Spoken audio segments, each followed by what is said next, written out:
Okay, so itutuloy natin yung ating pag-aaral. Nandito na po tayo sa verse 16.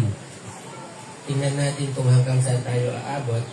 Pero ito pa rin ay ang ikalawang diskurso ng ating Panginoong Yesus dito sa Ebanghelyo ni Matthew. Ito ay ang tinatawag natin na the sending of the 12. Dati sila ay mga disciples and now sila ay mga apostles na because sila ay mga sent out na. Okay? Pero take note na itong sending na ito ay short term lamang po siya. Hindi siya pang mahabaan sapagkat babalik din po sila at magre-report sa ating Panginoong Yesus. Ikwento nila yung kanilang mga experiences. Parang immersion lang yan. So pagkatas ng immersion mo, puro paperwork yan. Gagawa ka ng mga write-up mo, ipapasa mo sa teacher.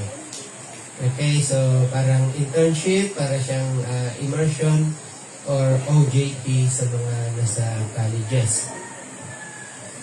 So dahil ito ay pansamantala, itong ating pag-aaralan ngayon, hindi pa nila na-experience or hindi pa nila ma-experience dito sa short-term mission na ito. At ito ay ang mga pag-uusig. So which means, itong pag-uusig na ito ay darating malamang sa kanila pero hindi sa short-term mission na ito na hahayo yung mga alagad 2 by 2. So 2 by 2 sila, pupunta sila sa mga bayan-bayan ng Israel. Okay? Pero itong pag-uusig na ito, posible na aabot ito hanggang sa ating panahon natin, sa panahon natin ngayon, at sa mga tinatawag natin na last days, sa mga huling panahon. Okay? Pero, nangyari po sa kanila ito, pagkatapos ng ating Panginoon Jesus nung umakyat siya sa Book of Acts, makita natin doon sa Book of Acts na kinakaladkad, ibinibilanggo ang mga alagad. Mababasa natin yan. At ang pinaka-fierce nga dyan na persecutor nila ay si Apostol Pablo, na later on naging apostol din. Yan.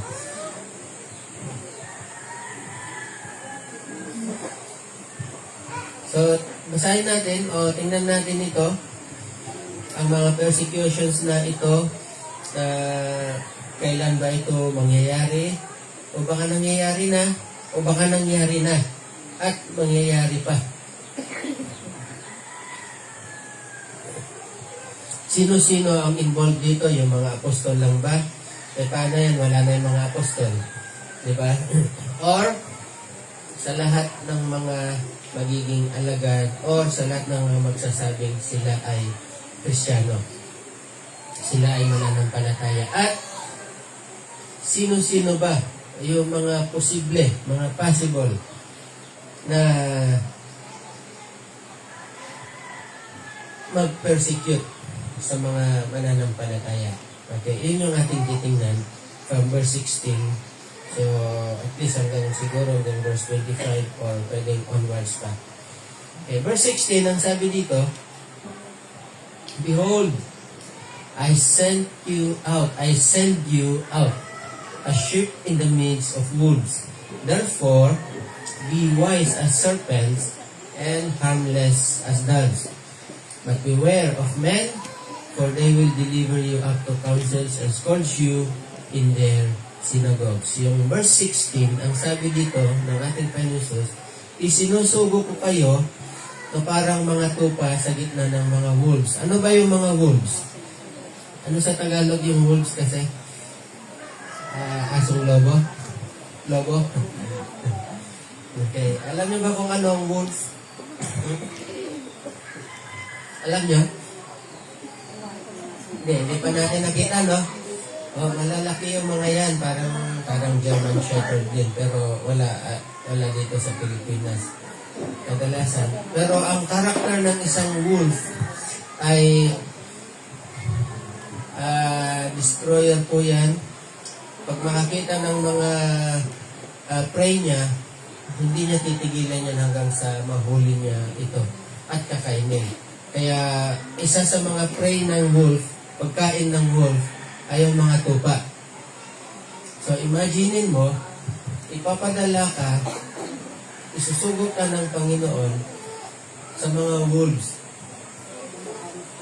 Hindi ba delikado yon? Parang sa kasabihan natin ngayon na yung palay na yung lumapit sa manok. Tutukain na lang. Di ba? Yun ang magiging sitwasyon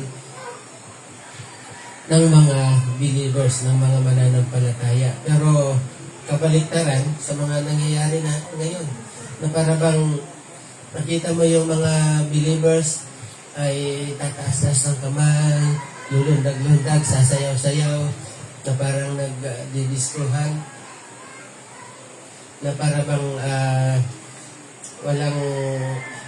walang darating na mga pagsubok o walang darating na problema. Of course, for now. For now siguro. For now, enjoy natin yan, enjoy natin mamasyal, enjoy natin ang ating pamilya.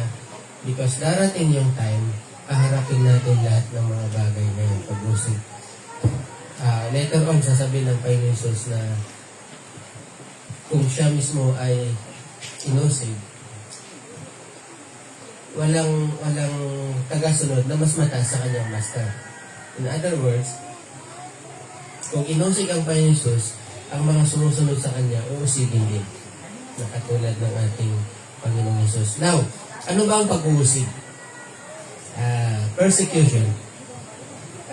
Isettle muna natin ito. Ano ba ang pag-uusig? So kung babasahin natin ang banal na kasulatan, of course, hindi yun nakalagay kung ano ang pag-uusig. Pero sa mga experiences ng mga nasa banal na kasulatan, ang pag-uusig ay yung sinasadya o intentional. At kung halimbawa basahin mo yung nasa Acts, ito ay marahas or violent na pagpapahirap, pang-aabuso sa mga mananampalataya. Kung hindi ka naman mananampalataya, ay of course, hindi ka naman mauusig. Mauusig ka dahil sa iyong pagtitiwala, dahil sa iyong paniniwala, at dahil sa iyong pagsunod sa kalooban ng Diyos. Pagsunod sa ating Panginoon Jesus. Yung buong puso na yung pamumuhay mo ay nasa katwiran. Hindi ka sumusunod ayon sa takbo ng mundong ito. So dahil hindi ka susunod sa takbo ng mundong ito, magiging spectacle ka sa maraming tao. Ano ibig sabihin ng spectacle? Sa iyo nakatingin yung mga tao. Okay, bakit gano'n? Halimbawa, sa school na lang, kasi estudyante na. Halimbawa sa school, ano ba yung takbo? Normal na takbo sa eskwelahan, sa school. Halimbawa, may mga projects, may mga homeworks, may mga assignment, or may exam. Anong kadalasan na ginagawa pag may exam? Ang hirap na ito. Idola mo na lang yan.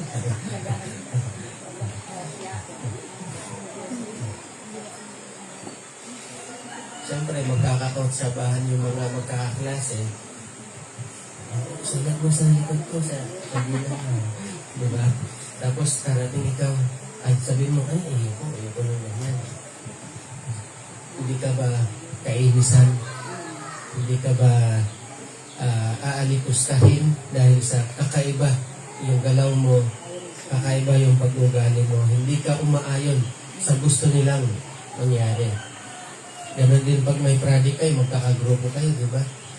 Ikaw nang bahala dyan, bigyan na lang kita ng ganito. Hindi pwede kasi dapat divided yung time. Pag pag hindi ka pumayag sa ganun, magkakaroon ka ng problema. Damay-damay kayo. Kaya wala kang magawa kundi gawin kung ano, sapagkat ang nakasalalay dyan ay inyong mga markahas o grado. Sometimes sa trabaho, sometimes sa mga ipoproseso mong mga kailangan sa government, katulad ng pagkuha ng mga permits, pagkuha ng mga driver's license, at iba't ibang uri ng mga pinoproseso sa government. Okay? Kaya ngayon, yung iba, pag umabot sa lumabas ito, kasi walang baho na hindi sisingaw eh. Tama po ba? Pag lumabas ito, natuturoan na yun. Ay, si Cornel. Ayun. Okay? Dahil lumalabas yung kabaluktutan sa sistema at kung sino yung ayaw dun sa sistema yun, siya yung matatanggal. Siya yung magiging kawawa. May nakita na tayong ganyan. Halimbawa sa isang engineer sa DPWH na ayaw pumirma sa mga projects na yung project na yun ay overpriced o kaya ay hindi naman siya existing na project, pipirmahan mo tapos ang laki ng budget, milyon, bilyon, hindi pwede. So, tanggal sa trabaho. Ayaw pumirma eh. Ayaw sumunod sa sistema. Ayaw umagos. So, yun yung padating na pag-uusig. Kaya hindi tayo exempted. Okay, sabihin mo, ay, hindi naman ako pastor, hindi naman ako evangelist, hindi naman ako missionary, kaya hindi ako dadaan sa pag-uusig. Hindi. Nasaan ka man, engineer ka man, nurse, doktor, manager, o may-ari ng kumpanya. Ang lahat ng yan ay merong pwedeng i-compromise. Na kapag hindi ka nag-compromise dyan, anong gusto mo? Susundin mo ito or babagsak ang negosyo mo? Okay, mula sa taxation, yung mga ganyan. So, dadan at dadan ang lahat ng mananampalataya sa pag-uusig. Later on, sasabihin din dito yung sino yung maliligtas.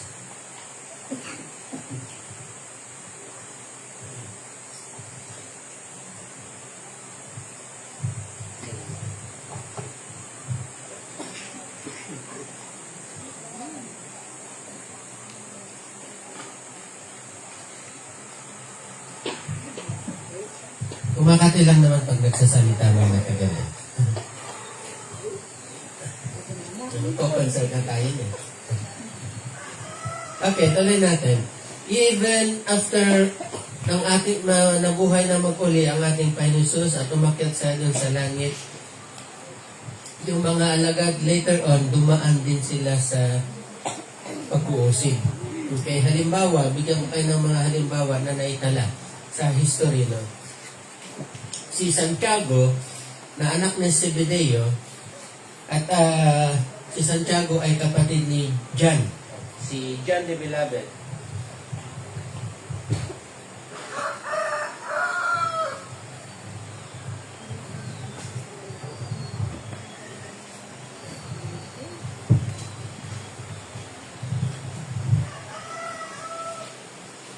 Si Santiago, si James, inugutan ni Herod Agrippa, inugutan ng ulo noong AD 44 at mababasa natin ito sa Acts chapter 12 verse 2. And then si Philip, no, binato sa Hierapolis. Si Philip, isa sa 12 alagad, binato sa hanggang mamatay sa Hierapolis. Ang Hierapolis ay isang bayan sa modern day ngayon na Turkey. Okay, doon siya binato hanggang mamatay noong AD 54 hanggang 80. AD 80. Si Mateo, yung sumulat na ito, si Mateo ay pinatay sa magitan ng it's either yung espada or yung palakon. Alam niyo yung palakon na ginagayad sa digmaan. Okay. Doon sa Ethiopia. Okay. Ethiopia ay somewhere sa, I think, Africa po ito. So, noong AD 60 at AD 70. Si Thomas naman, kilala natin si Thomas, si Doubting Thomas. Siya ay sinaksak ng sibat, yung spear. Ganun, sinaksak siya sa India, nung siya ay nag-mission sa India. So, marami pa, hindi lang yung mga apostol, even yung mga apostolic fathers, at yung ating mga church fathers, at mga nauna pang mga mananampalataya dumaan sa iba't ibang pag-uusig. Karamihan dyan ay dumaan sila sa kamay ni Domitian, yung mga emperor, kay Nero. Si Domitian siguro hindi kayo pamilyar, pero si Nero kilala nyo. Diba? Sino si Nero? Nung uso pa ang CD, kilala si Nero. Yan yung apps na ginagamit sa pang-burn ng CD pag nagre-record ka sa CD. Okay? Pero si Nero, isa siyang emperor. Sinunog niya yung buong Rome. At sinunog niya yung buong Rome, ibinintang niya ito sa mga Kristiyano. So dahil doon, inusignal lang ngayon ang mga Kristiyano at sinabit sa mga puno, ginawang kandila, ginawa silang street light. So, yun ang nangyari kay John, the Beloved. Kaso lang, nabuhay siya. Imagine mo, nilagyan ka ng wax, yung wax yung kandila, di ba? Iniligay sa'yo. Tapos, imagine mong nabuhay si John the Beloved. Ang purpose pala ng Panginoon para may sulat niya yung Revelation doon sa Patmos, Island of Patmos, na exile siya doon. Okay.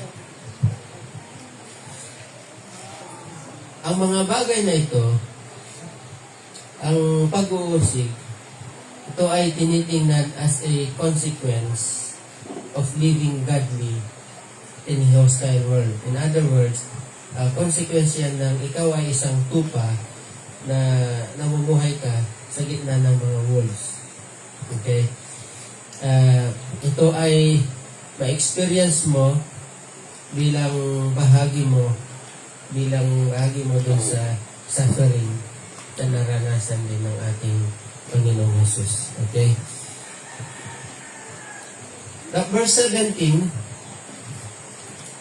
una dyan, makikita natin na ang persecution ay manggagaling sa dalawang grupo. Okay? Mga civic at saka mga religious groups. Ibig sabihin ng civic ay sa mga tao.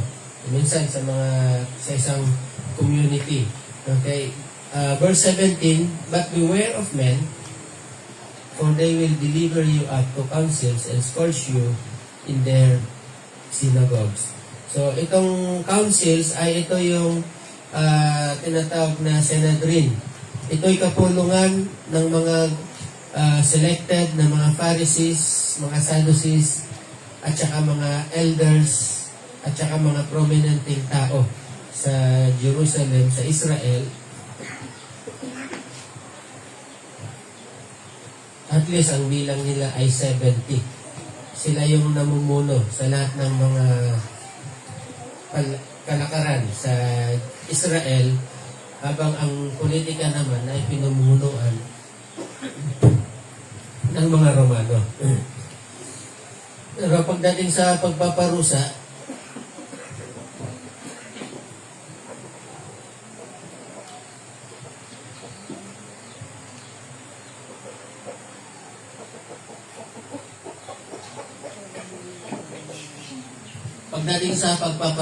pagdidisiplina sa mga Hudyo ay sila, ang Sanhedrin, ang umaharap.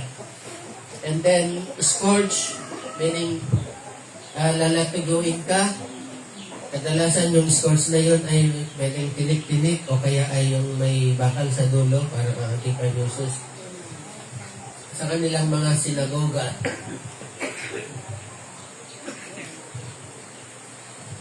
At alam naman natin na ang mga sinagoga ay satellite ng templo, extension ng templo sa malalayong lugar. So, ang persecution ay pwedeng magmula sa mga grupo ng mga tao o sa mga religious groups. Kung kilala nyo si Wambard, no? Isa siyang pastor, pati ang kanyang pamilya, pinersecute doon sa Russia. Dahil sila ay Kristiyano, pero ang Russia, alam natin, isang communism na bayan. Nung time nila, Wambard,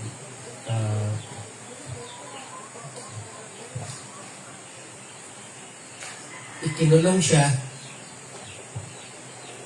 Sa kanyang pagkakakulong, tinotorture. Kaya nga ang title ng kanyang libro ay Tortured for Christ. Kung nabasa, malit lang naman na book yun. Okay, Tortured for Christ. Pinapakain pa siya ng dumi ng tao at saka mga ganun. Darating yung time, mangyayari din ang mga to sa Middle East. Sa Middle East ay may mga pamilya, hindi ko alam kung maating natin to, makakayanan natin to. May mga magulang, pinapag-ahasan nila yung kanilang mga anak. Bakit? Kasi na-born again, naging Kristiyano yung kanilang anak. Alam naman natin sa Middle East, may naman Christian nation yan, di po ba? Sa isang Pilipino pamilya kaya mo bang gawin yun? Parang mahirap isipin, di po ba? Mahirap isipin. Pero darating yung time, posible na mangyari din ang mga bagay na ito. So, isang panggagalingan ng persecution ng mga believers ay sa mga civic and religious groups, verse 17. And then, pangalawa, na panggagalingan ay sa verse 18 hanggang 20. You will be brought before governors, kings, for my sake, as a testimony to them and to the Gentiles. But when they deliver you up, do not worry about how or what you should speak, for it will be given to you in that hour what you should speak. For it is not you who speak, but the Spirit of your Father who speaks in you. Next na group na posibleng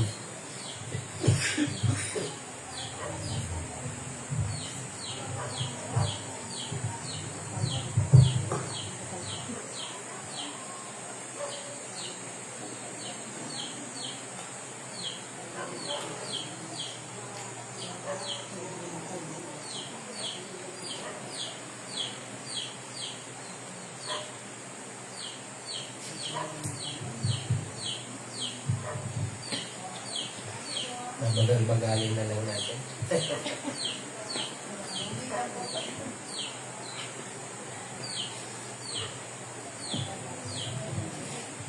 Okay, so next group na pwede mag-persecute sa mga believers ay sa government o mga political leaders. You will be brought before governors, kings.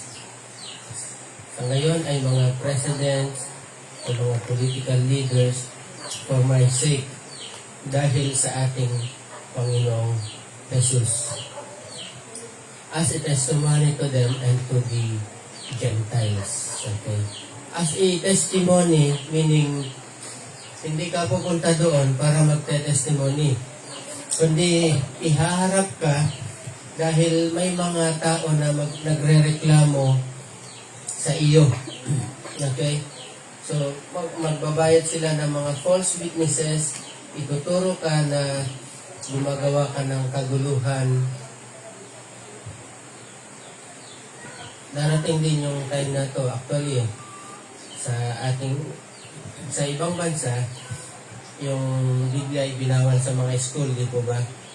Kaya kung mapapansin nyo, parang ina-adapt ng government natin ito dahil dati, maalala ko, nung bata kami, may religion pa sa school.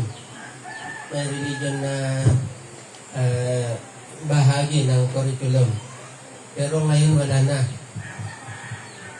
At nakakapasok na lang ang mga religious organizations sa school sa pamamagitan ng values education. So, may values education pa ba? Meron pa, di ba? O pinalitan na ng GMRC? Meron pa? Same pa rin? O, GMRC sa elementary. Sa high school, values. Alam ko, GMRC, sasakyan yun. Okay. So, hindi na ginagamit yung religion na class, hindi na ginagamit yung mga inaalis. So, darating yung time, pag actually, nangyayari to sa ibang bansa, pag binanggit mo yung pangalang Jesus sa loob ng school, pwede kang may pa-principal. Dadaling ka sa principal office, wala ka mang ginawa eh. Yung mag-share ka sa kaklase mo, halimbawa, itong dalawang to, yung isa may hawak na Bible, share niya. Naku, baka tanggalin ka sa school, expel ka sa school. Dahil doon. Salamat sa Panginoon na dito sa ating bansa ay hindi pa ganoon. So, samantalahin natin yung pagkakataon na yan.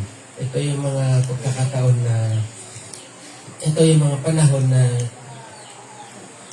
magiging masipag tayo, magiging masigasig tayo. Pero sapagkat darating yung panahon, hindi na natin magagawa openly yung mga bagay na yan. Yung mayroong apps, bawal magdala ng Bible, di ba? Pero pwede kang magdala ng cellphone. Darating yung time, pati yung mga apps sa cellphone, papakialaman niya rin. Okay, hindi ka na rin magkaroon ng Bible sa iyong cellphone. So, ang mga bagay na to na pumarap sa mga leaders, no, government, political leaders, sa Acts chapter 5, makita natin na humarap sila Peter, kay Herod, Acts chapter 12, and then si Paul humarap din kay Agrippa, King Agrippa, at sa iba't ibang mga political leaders ng time na yan. Okay? Dahil sa mga maling bintang, at nandoon si Paul para patunayan na sila ay mali, pero hindi dinidepensahan ni Paul ang kanyang sarili. Anong ginagawa niya? Ginagawa niyang pagkakataon yon para ipangaral yung ebanghelyo. Kaya kung mapapansin mo, si Paul sa harapan ni Agrippa o sa harapan ng mga hari, ang tugon palagi ng mga harap niya sabi ng, halimbawa si Agrippa, sabi niya, Paul, gusto mo bang maging Kristiyano ako in a short time? Kasi yung sinasabi ni Paul, hindi naman niya dinidepinsan yung sarili niya na nangangaral lang ako, walang ginagawa masama, parang ganun. Hindi. Ang mga sinasabi ni Paul is about the Jesus Christ, about the life, the death, and the resurrection ng ating Panginoon Jesus. So, usually, pag iniharap ka sa ganyan, didepensahan mo ang sarili mo eh. Tama po. Pero si Paul hindi. And I hope na ganun yung mga mangyayari din sa atin. Huwag nating ipagtanggol yung ating sarili. Gawin natin na pagkakataon ito para maibahagi ang ebanghelyo, ang gospel. Kaya nga, sabi dito, magiging testimony sa mga kings at saka sa mga Gentiles. Pero, pag nandun ka na daw, ano yung dapat gawin pag nakaharap ka na doon? Huwag mabahala. Okay, huwag kang mabahala. kung ano ang iyong sasabihin. Huwag matakot, huwag sapagkat ilalagay ng Diyos kung ano yung sasabihin mo sa pamagitan ng kanyang Spirito, ng Holy Spirit. Siya maglalagay ng mga bagay na iyong sasabihin. Yan. So, nakuha niyo po yan. Sa pangalawang posible grupo na posibleng mag-persecute sa mga believers, at nangyari na po ito sa mga nagdaang panahon, ay ang government. Okay, ang government. Siguro hindi man siya kasing hayagan katulad doon. Pwedeng hindi na obvious sa ngayon, pero mape-persecute ka in a different way. Hindi yung pagpugot ng ulo, hindi yung sa pamagitan ng espada, pero sa pamagitan ng mga papeles na pinoprocess natin. Pangatlo, and medyo mabigat ito, sa atin, okay pa yung persecute ka ng mga kapitbahay, di ba? Yung mga religious leaders, okay lang. Yung sabihan ka ng mga religious leaders na pupunta kayo sa emperor dyan, sabi na gawin nyo. Yung persecute ka ng mga political leaders, bearable pa yung mga bagay na yun. Pero itong pangatlo, medyo mabigat at medyo seryoso. Bakit? Posible na ang magpe-persecute sa atin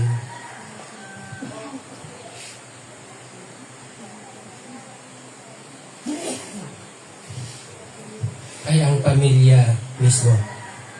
Ang pamilya mismo. Verse 21, babasahin ko sa English. Now, brother will deliver up brother to death. Ang kapatid daw, i-deliver niya ang kapatid para patayin. And a father, his child, and children will rise up against parents and cause them to be put to death. Yung naikwento ko nga kanina, nangyari po ito sa Middle East na mayroong isang tatay dahil na-born again yung kanyang anak na babae, pinagkahasa niya yung kanyang anak. Hindi ba karumal-dumal yun? Pero para sa kanila, hindi. Dahil sa isip nila, ginagawa nila ito para sa Diyos.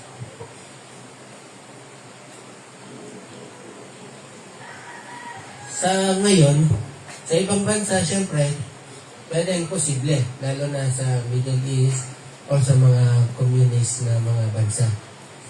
Pero dito sa Pilipinas, kung imagine mo, parang imposible, di ba? Bakit? Kasi masyadong close yung mga family. Meron nga tayong kasabihan na blood is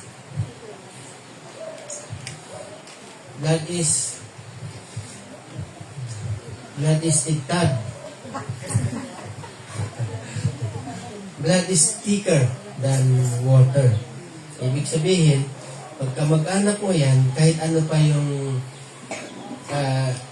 ginawa niya, pwede siyang tumakbo sa pamilya. At yung pamilya, hindi man nila titingnan kung anong ginawa niya. Kukup-kupin ka niya. Diba? Baka nga, ipagtatanggal mo pa nga eh. Di po ba? Oo. Yun lang. Yun ay sa mga bagay na civil or mga criminal cases. Eh what if darating na yung time na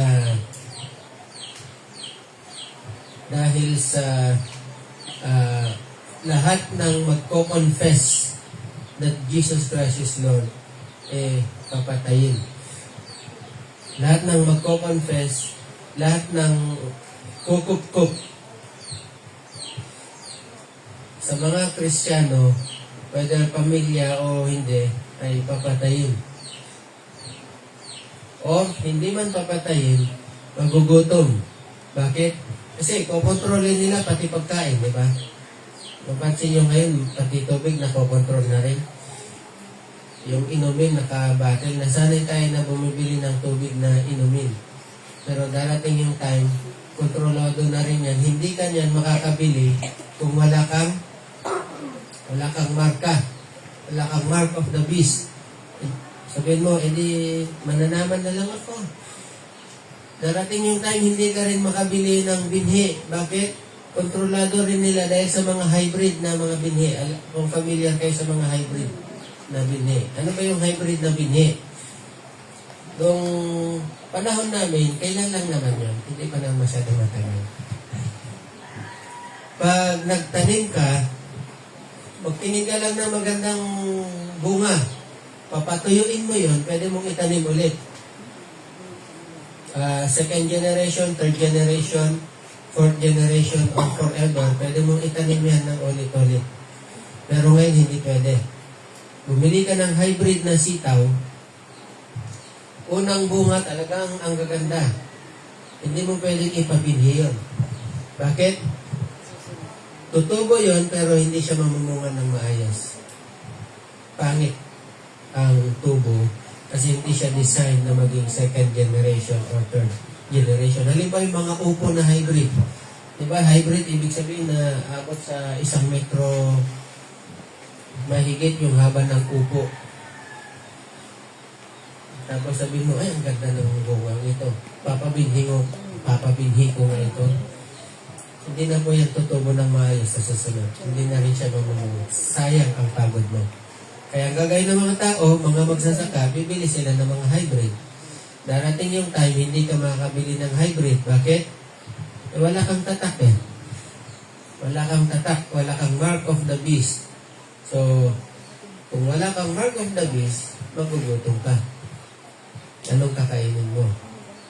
Okay, mag-underground ka, maghintay ka na mamunga yung mga saging, yung mga puno na natural na mamunga, pero hindi natin alam kung gaano kabilis magbunga sa loob na 1 taon.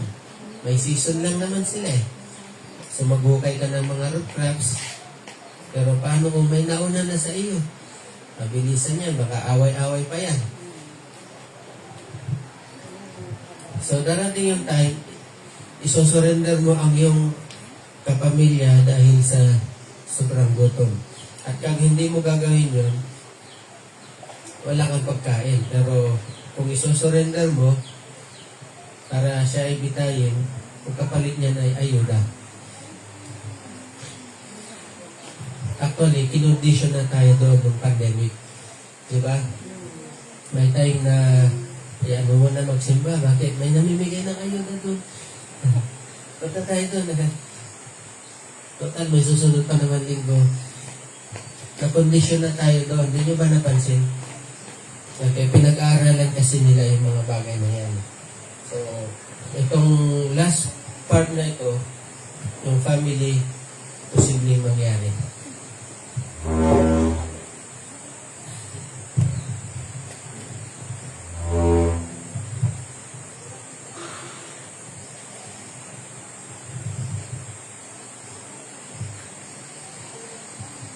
So ngayon, kung ito pala ay posibleng mangyari,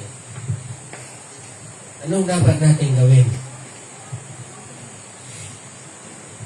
Habang may pagkakataon pa, gawin na natin lahat ng kakayanan natin para dalhin sa Panginoon ang ating kapamilya. Di ba? Dalhin natin, bahaginan natin sila ng Ebanghelyo, and if possible, ay ipanalangin natin ng husto sila ay makakilala sa Panginoon. Upang sa ganon, sama-sama tayo na naglilingkod sa Kanya. So, ito nga, verse 21,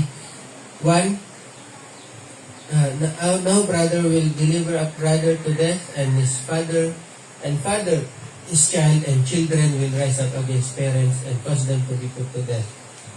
And you will be hated by all for my name's sake.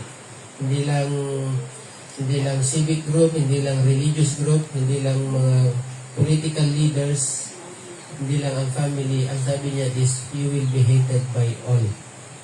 Ano ibig sabihin ng all? marami. Okay, lahat. But he who endures to the end will be saved. Ano ibig sabihin ng he who endures to the end? Okay, nais kong klaruhin sa atin na ang kaligtasan natin ay sa pamamagitan ng biyaya ng Diyos, di ba? Sa biyaya lamang. Sa biyaya, sa pamamagitan ng pananampalataya lamang kay Kristo lamang. Eh, Pastor, ano ibig sabihin ng ang sino mang who will endure to the end will be saved? Ang point dito is ang mangyayari na pag-endurance dito ay bunga ng iyong relasyon sa ating Panginoong Hesus. Yung mag-endure ka, tumagal ka sa persecution, yun ang resulta ng iyong buong pusong o genuine na pananalig kay Jesus. Kung ikaw ay mahilig lamang sa pagpunta sa church dahil masaya doon, tataas-taas yung kamay, nandun yung mga kaibigan mo, nandun yung mga kakilala mo, masusubok yan. Masusubok yan kung hanggang saan. Kung ang yung paglilingkod sa Panginoon Jesus ay dahil lamang sa blessing, dahil lamang sa mga pagpapala, dahil lamang sa natatanggap mo, o dahil lamang sa mga ayuda, masusubok yan, matetesting yan. Darating yung time. Hanggang saan ka tatagal. Kung ang paglilingkod mo ay dahil lang sa dahil ang Diyos ay miracle worker, dahil ang Diyos ay promise keeper, dahil ang Diyos ay ano kasing kasunod nun? Ay gumagawa ng himala,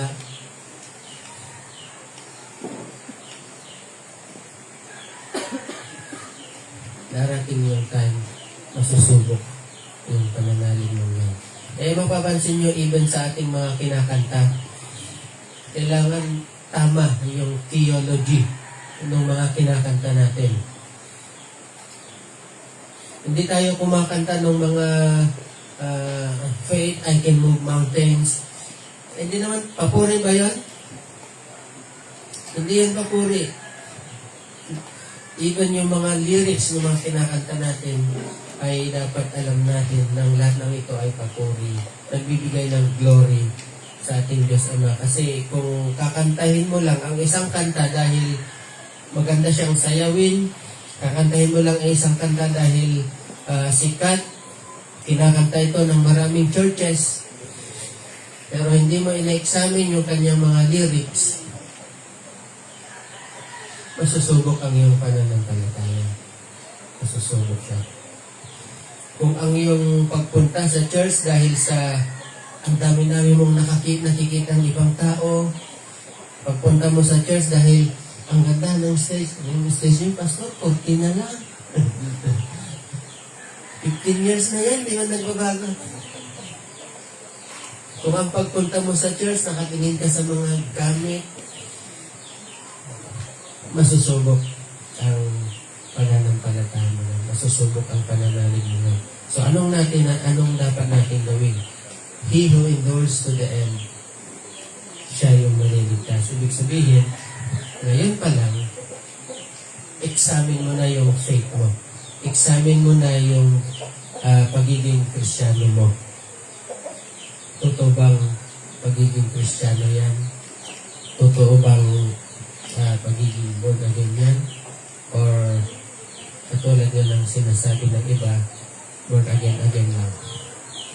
Again lang yan. Or borbolen lang yan. Or buwang again lang yan. Okay? So, examinin natin yung ating pagiging Kristiyano. And then, verse 23, when they persecute you in this city, flee to another. For assuredly, I say to you, you will have not gone through the cities of Israel before the Son of Man comes. So, ito ay patungkol sa mga apostles.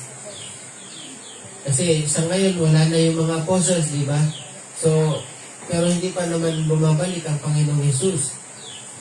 So, meron siyang ibig sabihin na hindi yung second coming. Kasi unang-una, wala na nga yung mga apostles. Pero, nandyan pa ang Israel. So, ang tinutukoy dito, na obvious, no po, ay nung time na bago ang AD 70. Kasi ang AD 70, ito yung time na kung saan sinakop ng mga Romans sa pamumuno ni General Titus ang Jerusalem at sinunog ang templo. Kaya ngayon, walang templo ngayon sa Israel, sa Jerusalem.